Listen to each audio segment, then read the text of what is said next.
திமுகவிற்கு பல்வேறு நெருக்கடிகள், ஒண்ணு ரெண்டு கிடையாது.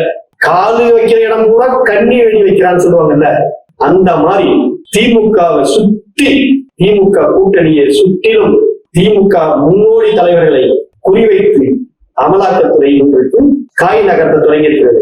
அதனுடைய ஒரு பகுதிதான் நகராட்சி நிர்வாகத்துல 2500 பேர் பணி நியமனம் செய்தார்கள்.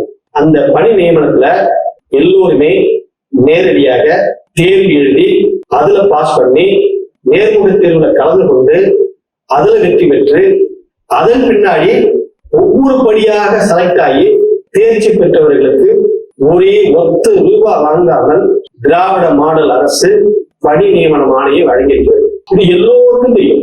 ஏன், அமலாக்கத்துறை ஒண்ணு இருக்குது இல்ல, அவங்களுக்கும் தெரியும், அதனுடைய அதிகாரிகளுக்கும் இது தெரியும். கடைசியா என்ன சொல்றான் அப்படின்னு சொல்லி கேட்டா, 2500 பேர்கிட்டவும் ஊழல் நடக்கல, அதுல ஒரு 150 பேர்கிட்ட தான் காசு வாங்கியிருக்காங்க. என்ன கொடுமை இது? காசு வாங்கினா 2500 பேர்கிட்ட வாங்குவாங்க. இல்ல வெறும் 150 பேர்கிட்ட தான் காசு வாங்கினாங்க. அந்த 150 பேர்கிட்ட எவ்வளவு வாங்கினாங்க அப்படின்னு சொல்லி கேட்டா 888, அதாவது 888 ஒரு நம்பரை கண்டுபிடிச்சு அமலாக்கத்துறை ஒரு கடிதம் எழுதி அது டிஜிபிக்கு அனுப்புது. இது நடைமுறையிலேயே சாத்தியம் இல்லை.